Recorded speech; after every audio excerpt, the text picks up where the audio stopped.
Thank you very much. It's a pleasure and honor for me to be moderating the panel this afternoon, which is called Geopolitics of Connectivity, from Competition to Collaboration.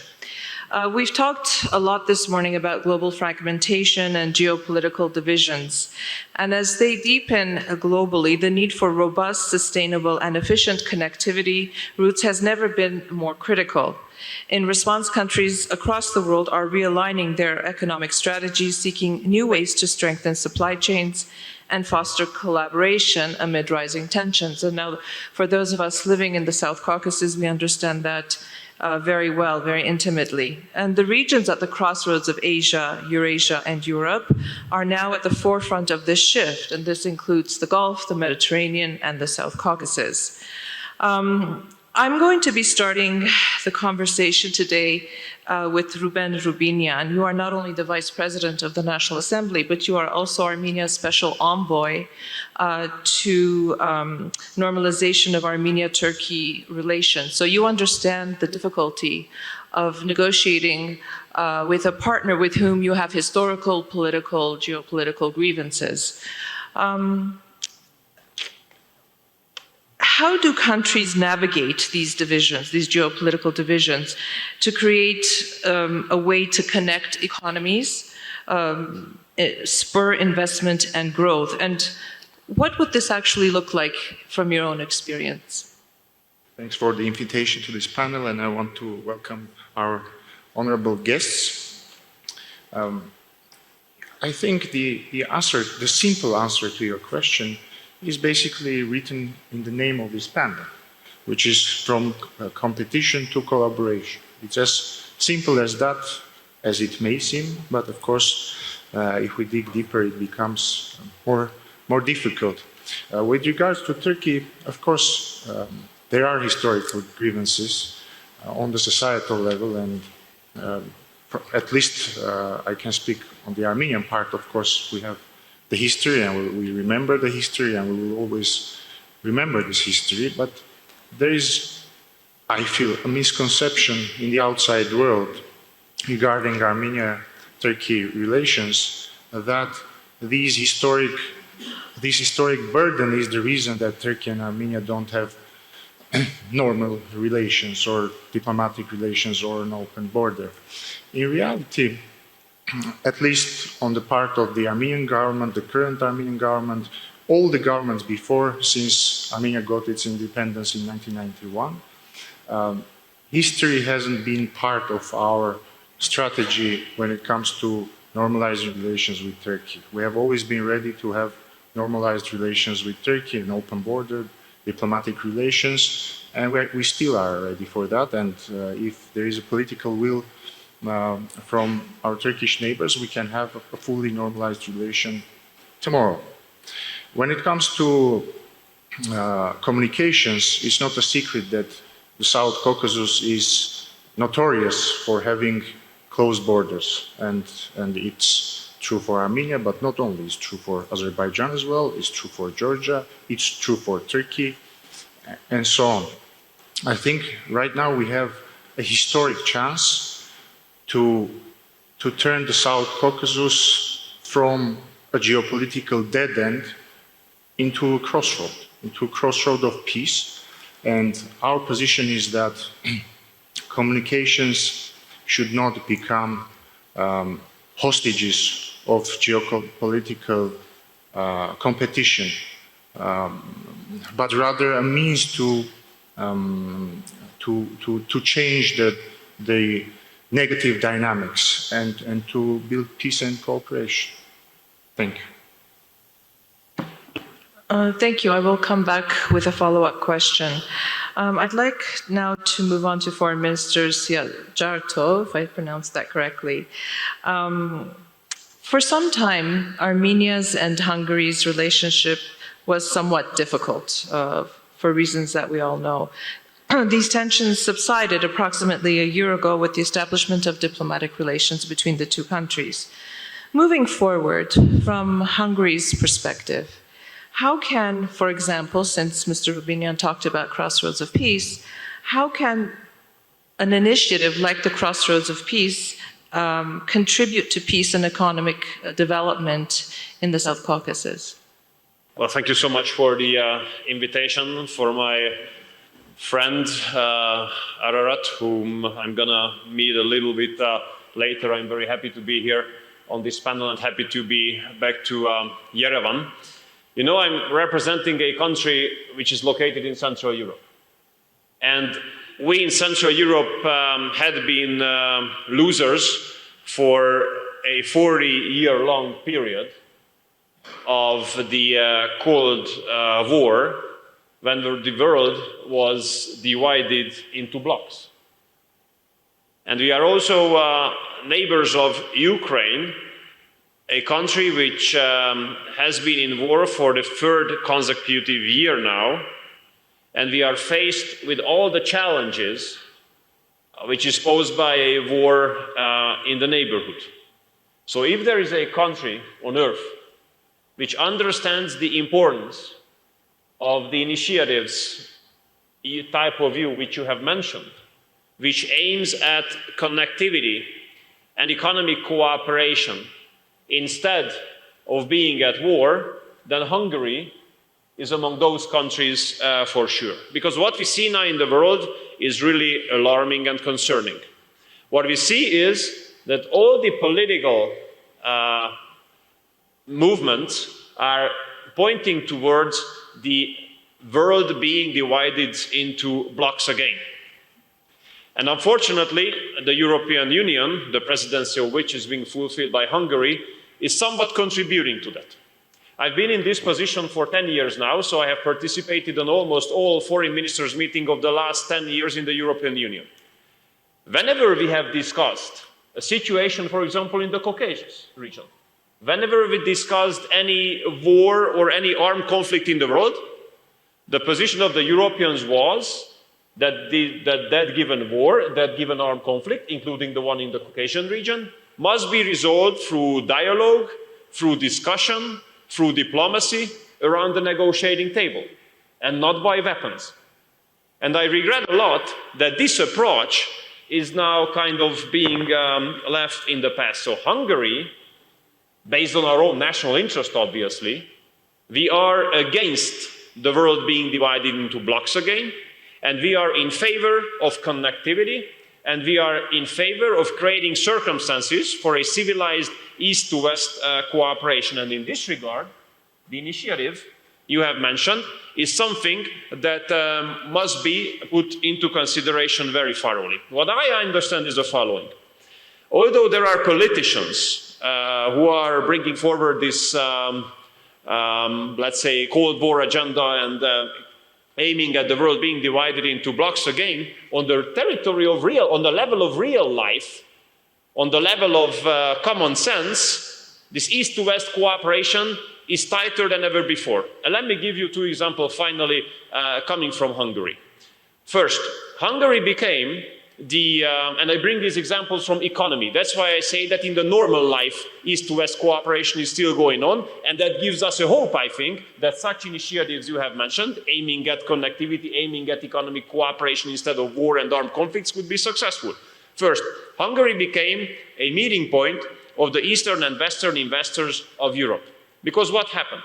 We are one of the third countries in the world where the three German premium car makers are present.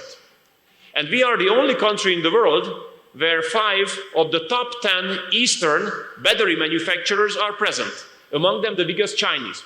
And guess what? Why the Chinese came to Hungary to invest, to build factories? Because the Germans are present, and because they are supplying the Germans. And this is not only that they build factories in the same country, it's not only that they build factories in the same city, they are building their factories next to each other, the Chinese and the German.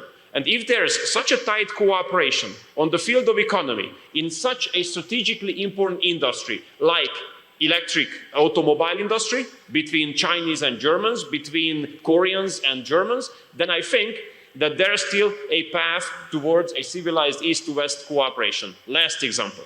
We are now building a nuclear power plant in Hungary. The main constructor is a Russian company called Rosatom. I think everybody knows it.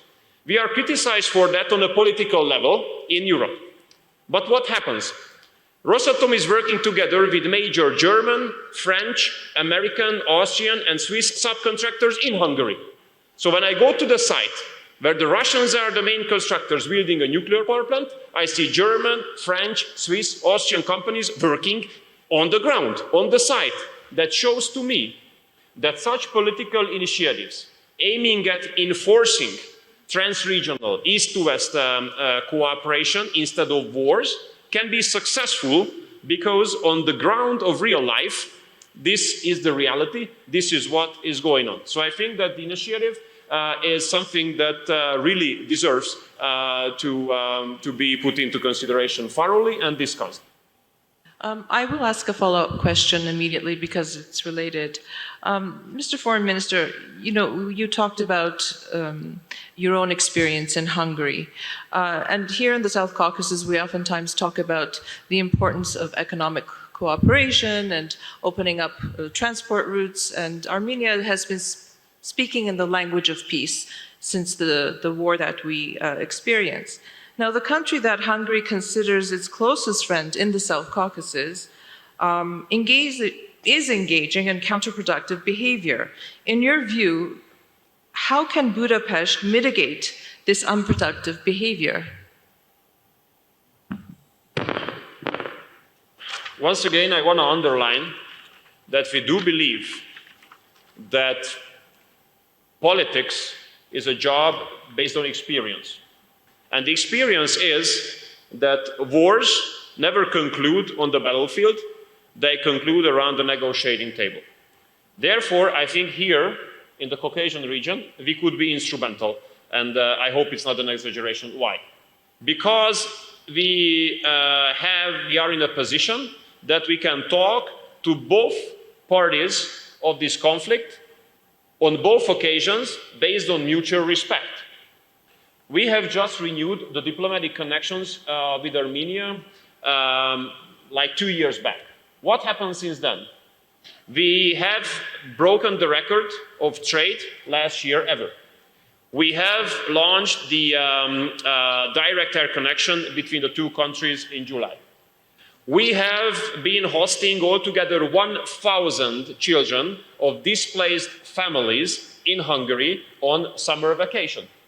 We have just allocated an additional 800,000 euros to give support to the Armenian Christian Church, to give this support to the families who are in need. We are about to start a cooperation on the field of energy and setting up the Joint Economic Commission to move forward with the economic cooperation. We are opening our embassy here. Armenia is opening its embassy in Budapest. In the meantime, we are having a strategic cooperation with Azerbaijan, having a strategic cooperation on the field of energy, oil and gas as well, up to mutual ownership in important infrastructure.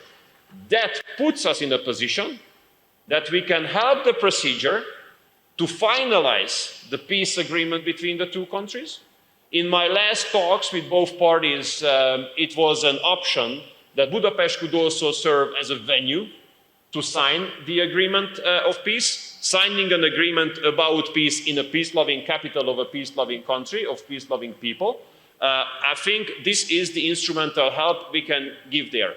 It was at the end of 2021, just after Christmas, when we have contributed for 5 prisoners of war of Armenia to be released by Azerbaijan and brought back to Yerevan. That's what we have organized already. We have very tight cooperation with the Christian Church here, and I do believe that here we could be instrumental in helping the peace agreement to come to a reality, giving back the right to millions of people here in the Caucasian region, including Armenia, to get back their right to have a safe and peaceful life in their own homes. Thank you, Mr. Foreign Minister. Mr. Komanescu, you are the Secretary General of BSEC. It's a large organization, representing almost 350 million people, covering territory of 20 million square kilometers, and also a region that has had its share of conflict. Again, I want to come back to this initial question. In your experience, how can countries overcome these geopolitical divisions to create connectivity routes, to connect economies for the prosperity of the people themselves? So like concrete examples, if you can, please. And thank you for the question. But before trying to answer to that, allow me first to express my thanks to my friend and Foreign Minister of Armenia, Ararat Mirzoyan, for having invited me to participate in this forum, and particularly grateful for the fact that I was allocated as member of a panel with such distinguished participants. And point number one. Point number two, I would also like to underline the relevance of this forum and the fact that both the timing and the topic are quite well chosen. And perhaps I may be subjective a little bit, but what I have in mind is that this forum takes place during the period when Armenia is holding the chairmanship in office of the organization which I had the honor to represent. And associating this with the topics chosen for the forum, including connectivity, makes me thank the Armenian side for organizing this forum in this period, which means raising the relevance and the assertiveness of the organization. And all the more so I am happy to be here in this panel, as topics related to connectivity have a lot to do with the activity of my organization.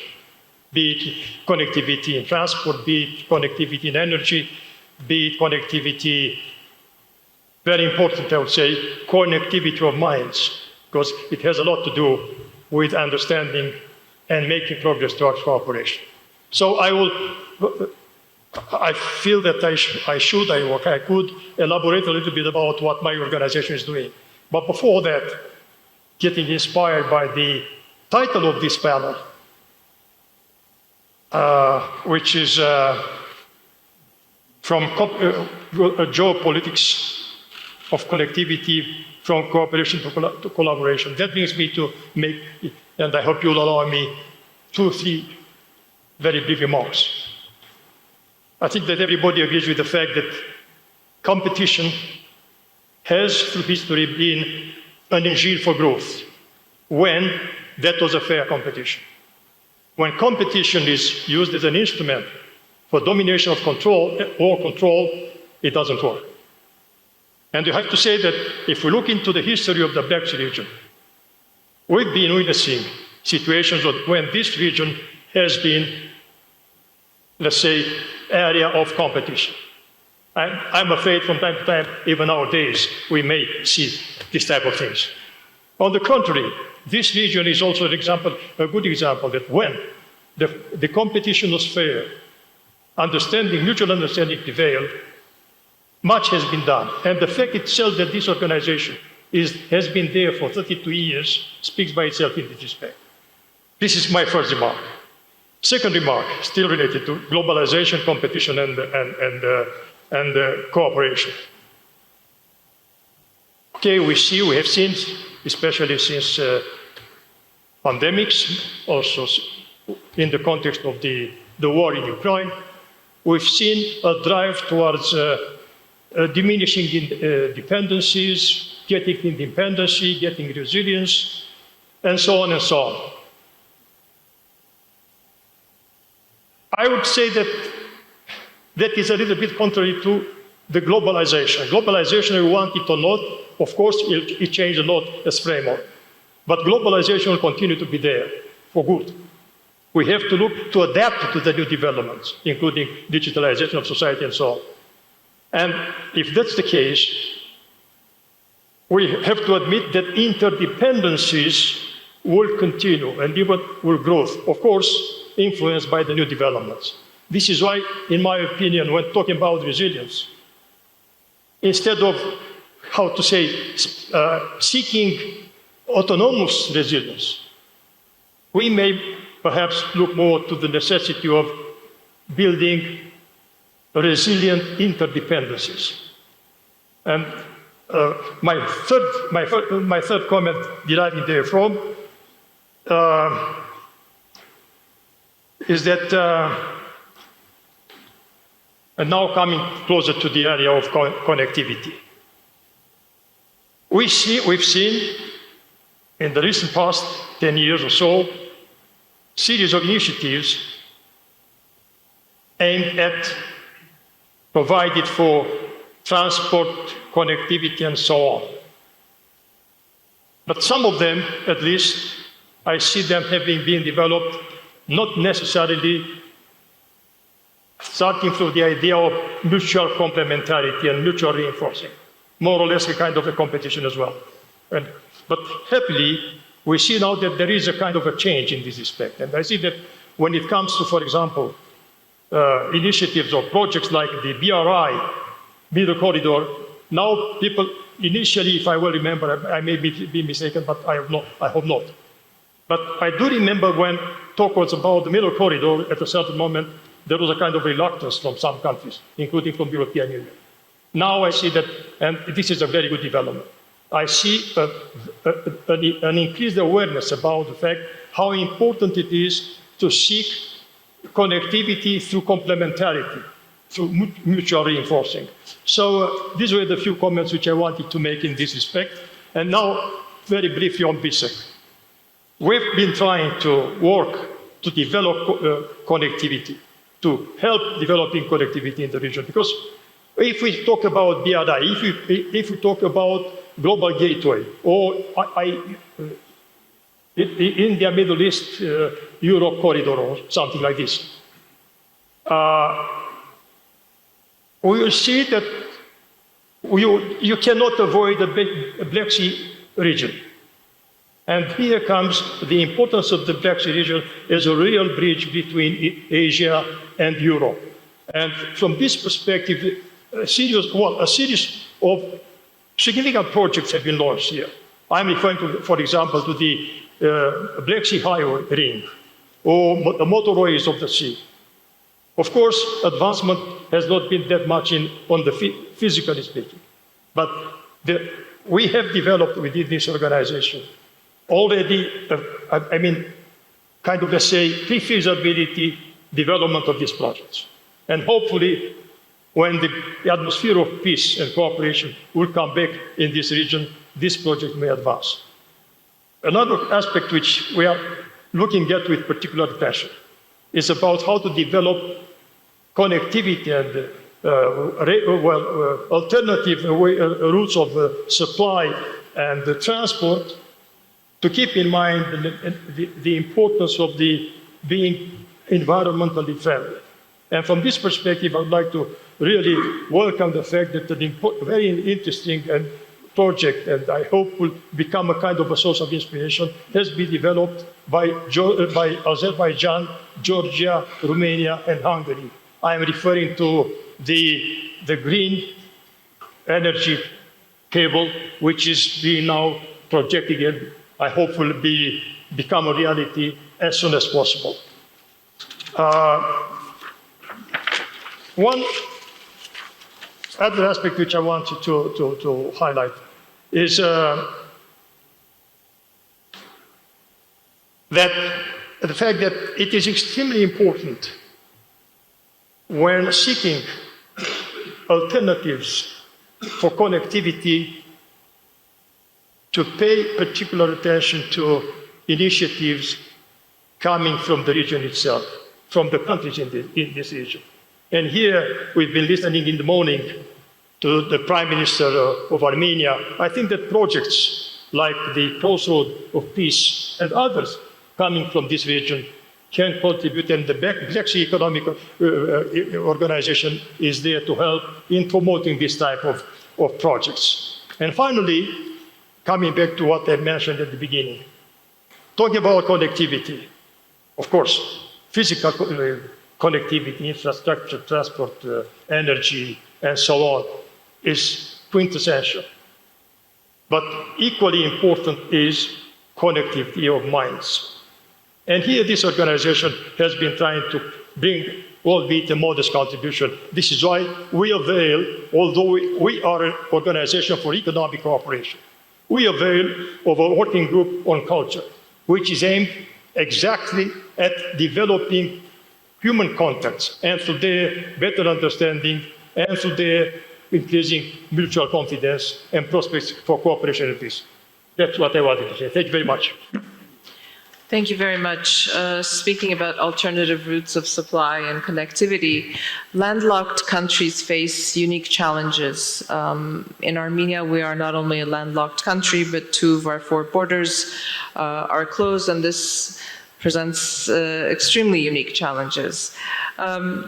Mr. Kvandirov, Deputy Minister of Foreign Affairs, how do you think landlocked, or do you think landlocked countries have a new role as pivotal hubs in the emerging era of land-based connectivity, and how has Kazakhstan addressed this?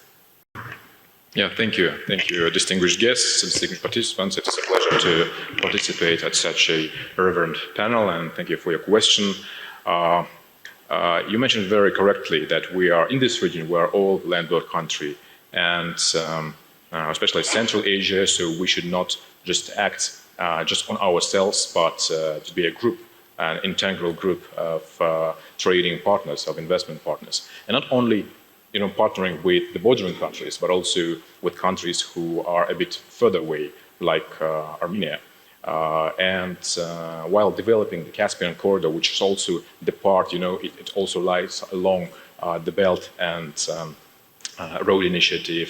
Also, we are working on the Global Gateway Platform Program. We're also working on North-South Corridor. So not only Central Asian countries, but also Iran. This is the main route from China to Europe. We should develop it. And so it is a matter of focus at the moment for Kazakhstan and for other countries. And we would like also to see Armenia as, with its own initiative, Crossroads of Peace. So of course, on the condition when there is a mutually agreed settlement of all the, unblocking all the communication and routes. So I think it will be beneficial for all participants along the route, including Kazakhstan and Armenia. And we are very much interested in peace and in resolving all the issues, either it be infrastructure, investment, trades, also cultural exchanges.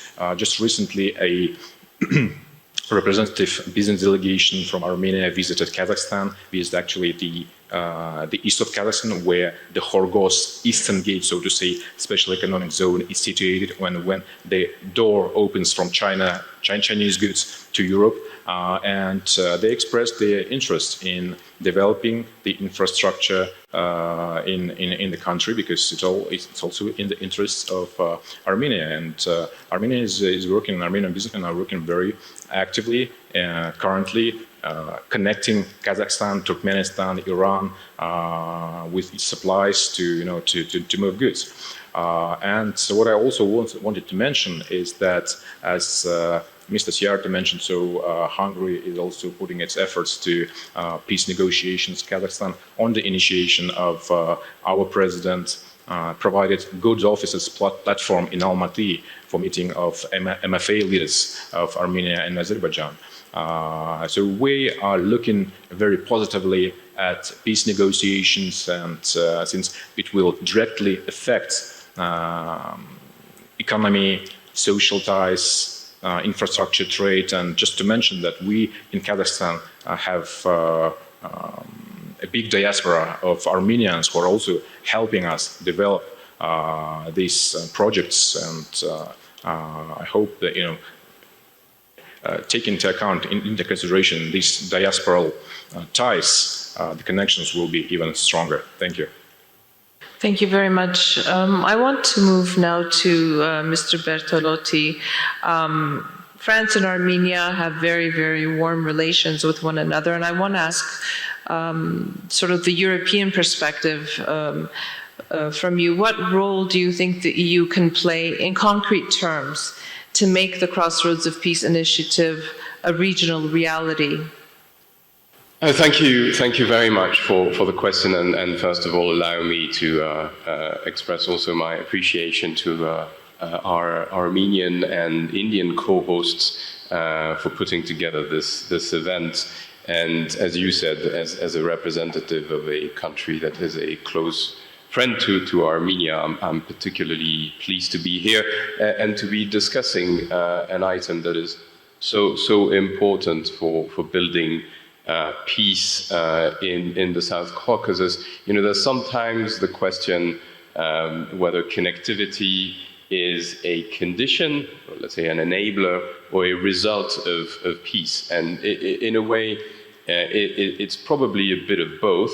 Definitely, connectivity must serve peace, but it's also a matter of sovereignty for a country. And I think when President Macron outlined a year ago in Astana that stronger connectivity between Europe and Central Asia is a strategic objective for France and for Europe, he also underscored that this requires lasting peace and stability in the region. And in this respect, of course, we give our full support to the conclusion of a peace treaty between Armenia and Azerbaijan as soon as possible, and we welcome the recent progress on border delimitation.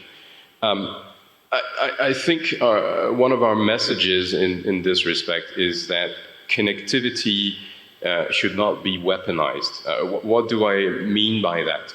I mean that it can't be a way to pressure a country into, say, opening extraterritorial corridors or imposing the presence of foreign forces on another territory. And so that's why, in particular, we like very much the approach of corridors for peace, which His Excellency the Prime Minister again described earlier this morning. Regional connectivity, to be truly beneficial, has to be based on the full respect of a country's sovereignty and jurisdiction, also on principles of equality and reciprocity. And of course, this implies the reopening of all borders as well. Now, you asked what specifically we are doing about this. We're active both at the bilateral and the European level. At the bilateral level, we are actually quite actively engaged in supporting various projects here in Armenia, but also I'd stress that regionally. I mean, to give you an example, here we will soon second a technical expert. We have many, but we'll have one dedicated to connectivity issues with the Armenian government. And at the regional level, we also have people helping with French expertise in the railway sector in Georgia, or in digital connectivity in Kazakhstan. At the EU level, of course, the Global Gateway Initiative is the flagship project, and there's actually quite a sizable amount of money that is available in terms of investment over the 2021-2027 period for Armenia, about 2.6 billion euros potentially. And there has already been engagement in the Global Gateway Initiative, in particular with an investors forum in Brussels earlier this year. And one final element that I could mention to exemplify what I'm saying is, also in terms of people-to-people connectivity, because that's very important. And allow me to welcome and praise the official opening just yesterday, actually, of the dialogue on visa liberalization between the EU and Armenia. Because again, it's an important part of the relationship, and it will be underpinned by some structural reforms that are particularly important for connectivity and hence for peace and stability. Thank you very much. And finally, our final speaker, Mr. Pilot, I was doing some research. You were the youngest member of parliament at 26, so you have a lot of years of experience already. India is becoming a very productive player in the region, and perhaps the most important is the India-Middle East-Europe corridor. We speak about corridors a lot in our region. How do you envision this corridor contributing to the strengthening of connectivity in the greater region? Thank you, Mariam. Thank you for reminding me how old I am. And I want to thank, first of all, the hosts for having us all here. I was last in Armenia about 14 years ago. And I have to say, much has changed since I was here last.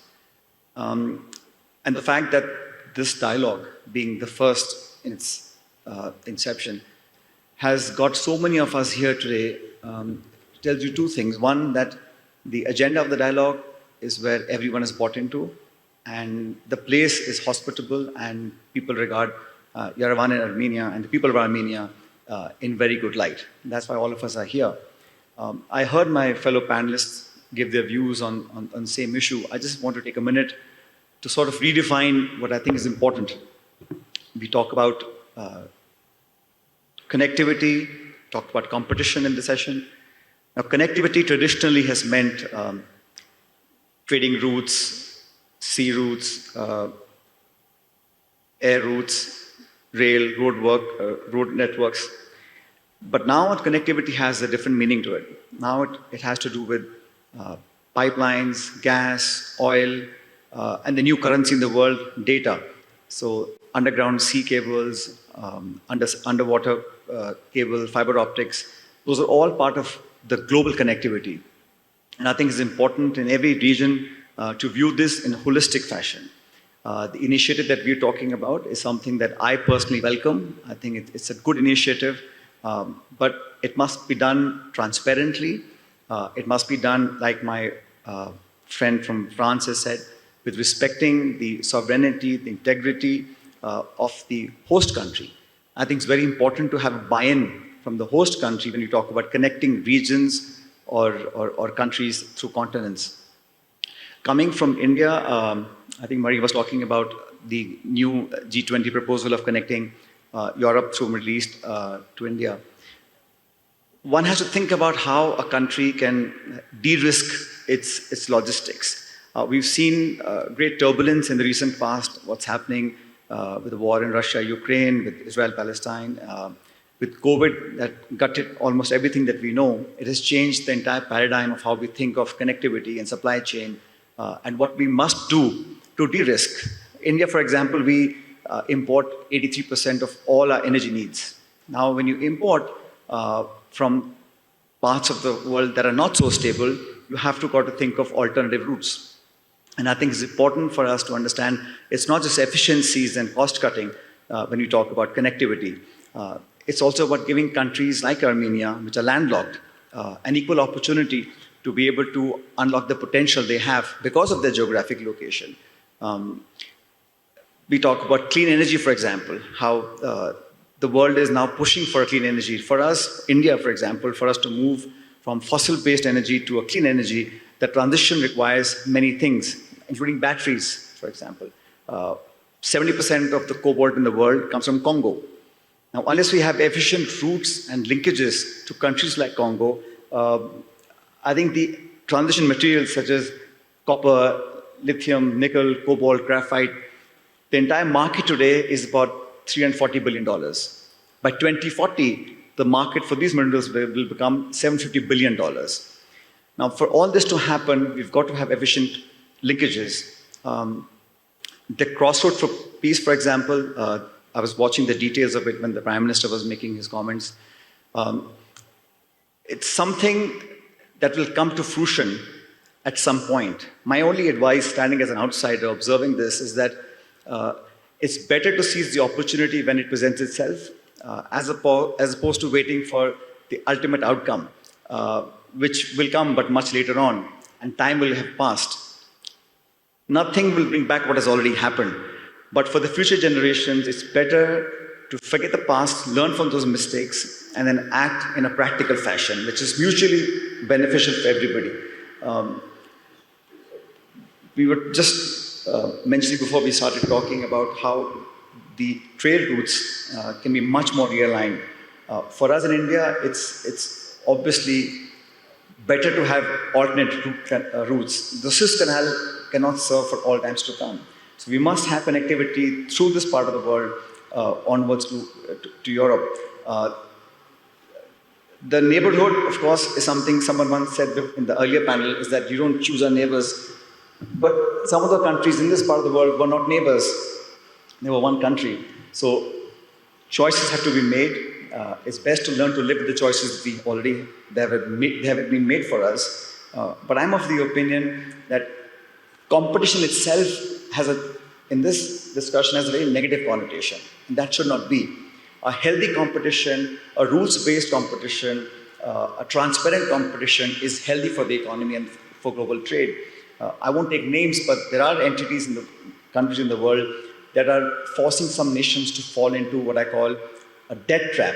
In the name of infrastructure, you give out money that may never be fruitful, and the asset creation doesn't take place, and nations fall into this debt trap. That's avoidable. So if the competition is healthy, it's progressive, it's forward-looking, it's rules-based, everybody will appreciate that. In the end, I just feel that this initiative, if it comes to fruition, will show that Armenia and Azerbaijan have put their differences of the past behind them.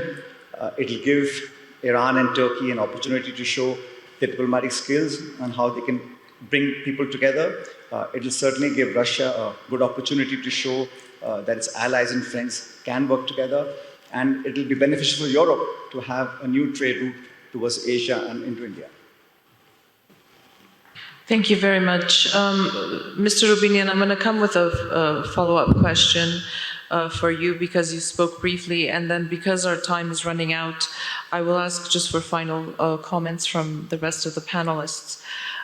This morning, Prime Minister Nikol Pashinyan gave a pretty in-depth presentation of the Crossroads of Peace, and he showed the transportation routes, the railroads, the roadways. And, you know, I tried to ask the question to the Foreign Minister of Hungary as well about the partnership that we have to develop with Azerbaijan if we want this to be a reality. Otherwise, it looks lovely on paper, but it can be a very naive approach, because if you don't have a partner who agrees with you or who sees the same vision for peace with you, how do you mitigate that? How do you move beyond that? I understand, and it's very commendable that Armenia's government is speaking in the language of peace, but what are the concrete actions that need to take place in order for that dialogue, because it's called Yerevan dialogue, with Azerbaijan to take place, and also taking into consideration the other regional players?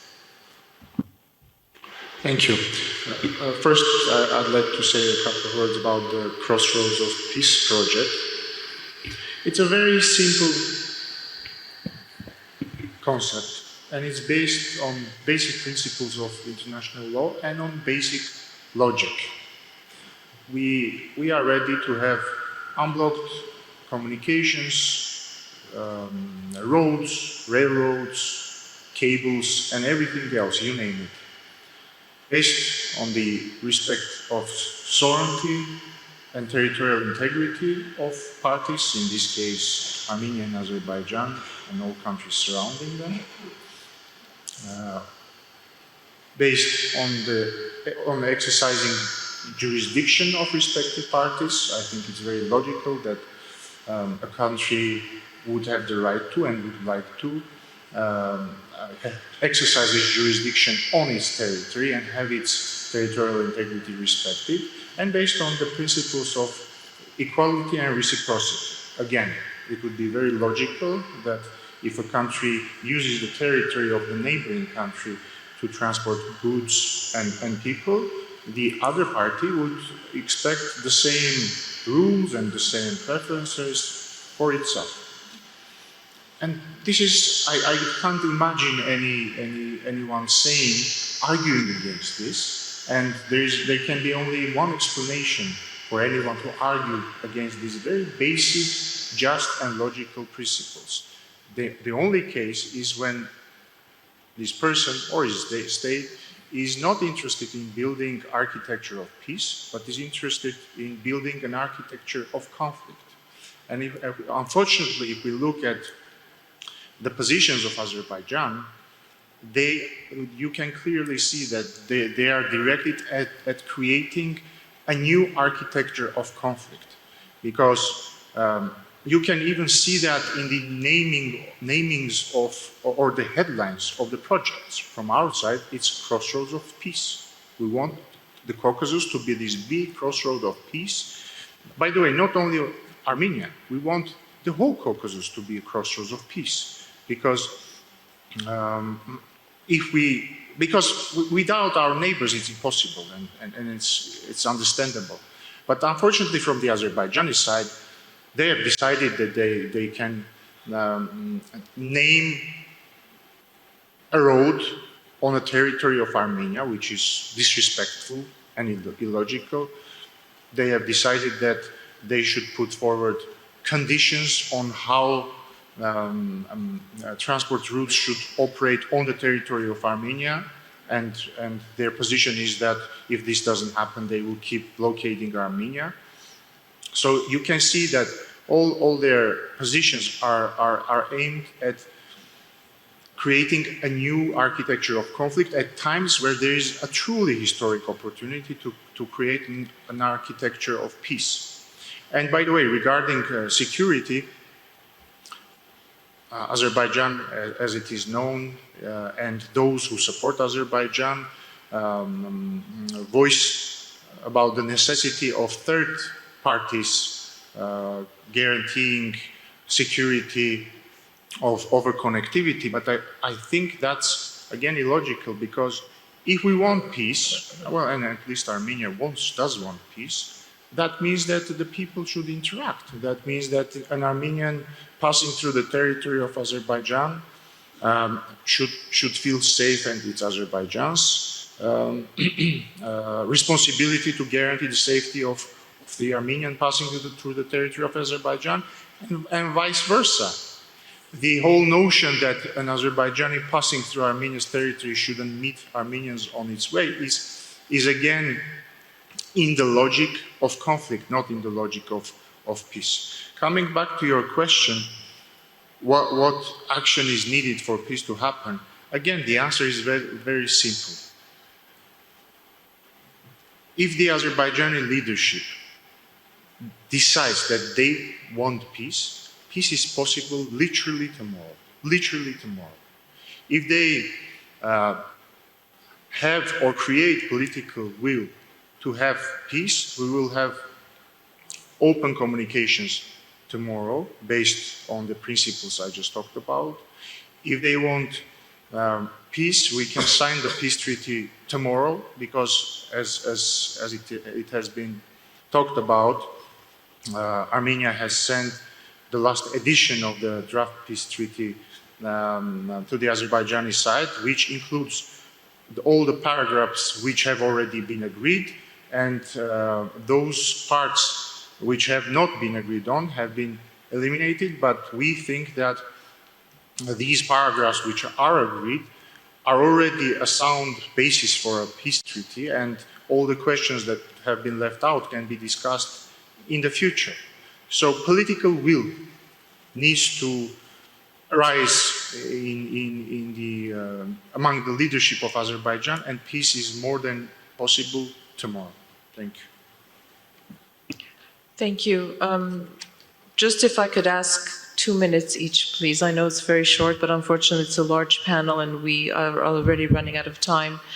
And reflecting on the reality that in the 21st century to have closed borders doesn't make sense. It doesn't make sense for the governments, for the civilians, for the region, or for the world.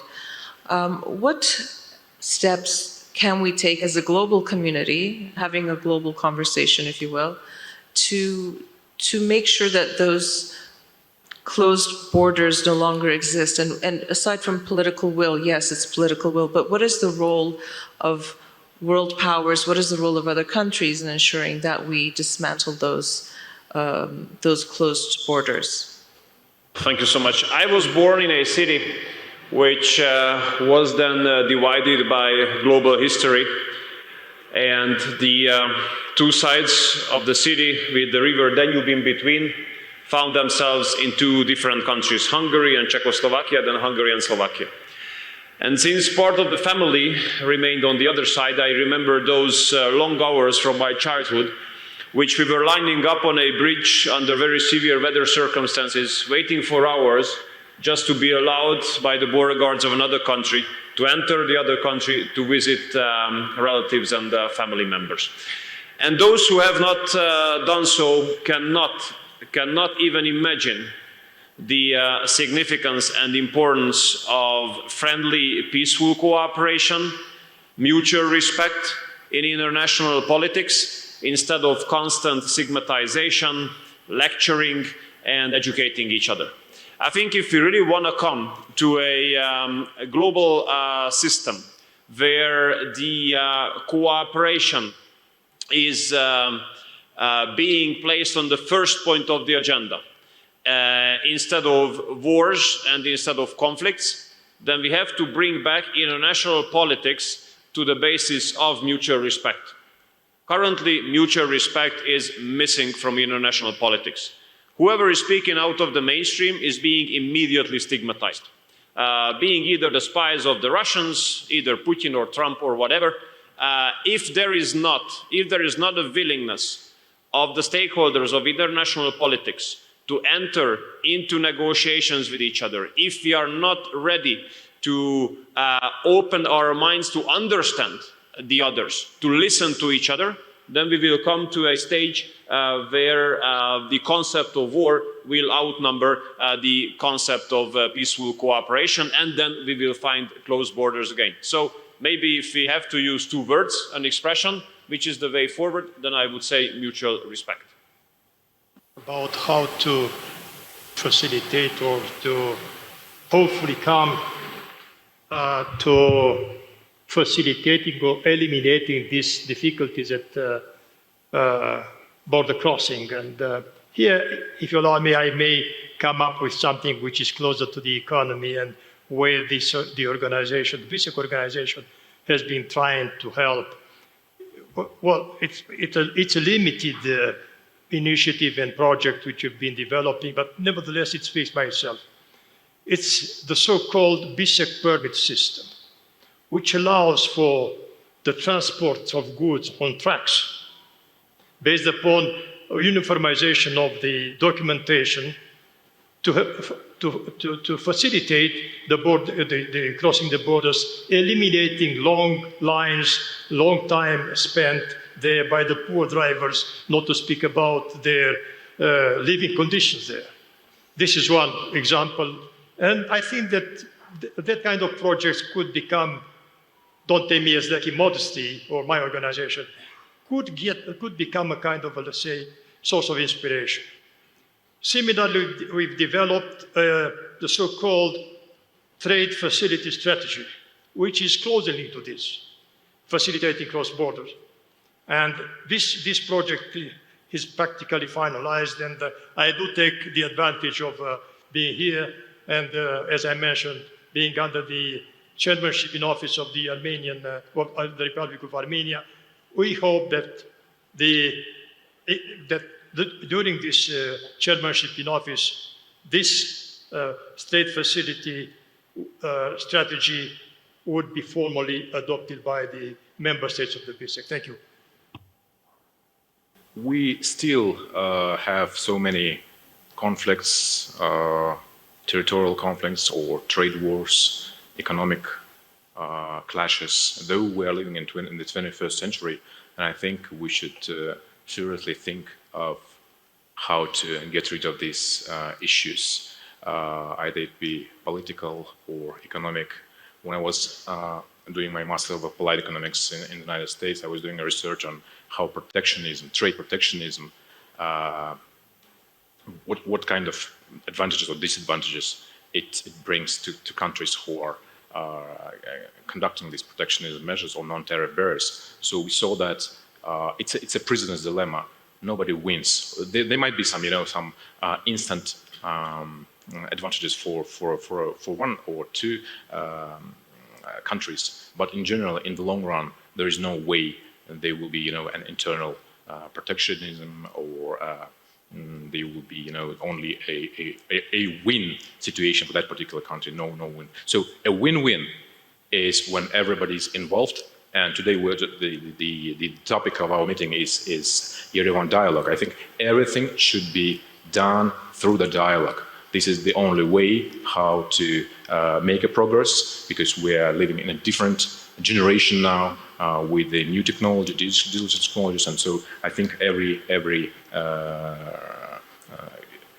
conflict should be settled in this way, only peacefully. Thank you. Well, Maria, you asked about the closed borders and what we can do about it. Actually, borders are not closed by accident, and of course, it's not a geographical, constraint. Not in the 21st century. Not anymore. So it's a political symptom, and it's a symptom of what I called earlier the weaponization of connectivity. It's a way to try and exercise pressure, and in response to that, I think that we must be very firm on principles, on the principles of sovereignty, equality, full jurisdiction. And I was actually quite pleased that I heard a lot of my colleagues and co-panelists in the past hour use the very same terms and the very same principles. And so we have to be very, very firm on those values and be strong partners with countries like Armenia that stand for those values and principles, even when it's very, very difficult, and maybe others would like you to do more reckless things. You must stand firm on principles, knowing that you can count on strong partners to support you and to sustain those principles with you. This is certainly something that is very dear to France's heart and to all the French authorities, and this is the kind of support that we want to continue to provide to Armenia over the long run. Now, Maria, since I have the last word, sort of a lighter note. You see, you were talking about closed borders, etc., and we must learn from the past. We've had 2 world wars, and both, don't mind me saying this, but were caused because of Europe.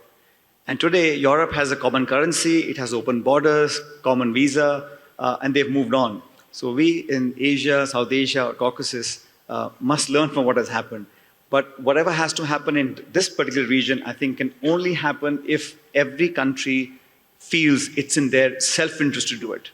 Nobody will do it on advice or on other person's interest. Every country must feel it's in their best interest to loosen or open border controls and for trade and migration and people's flow to happen. And that can only happen with sound advice, with discussions, dialogues, negotiations, and a little bit of nudging from any of us who can do it. Thanks. Thank you. Well, our time is up. Thank you to the esteemed panelists for your very interesting and constructive comments, and thank you for listening.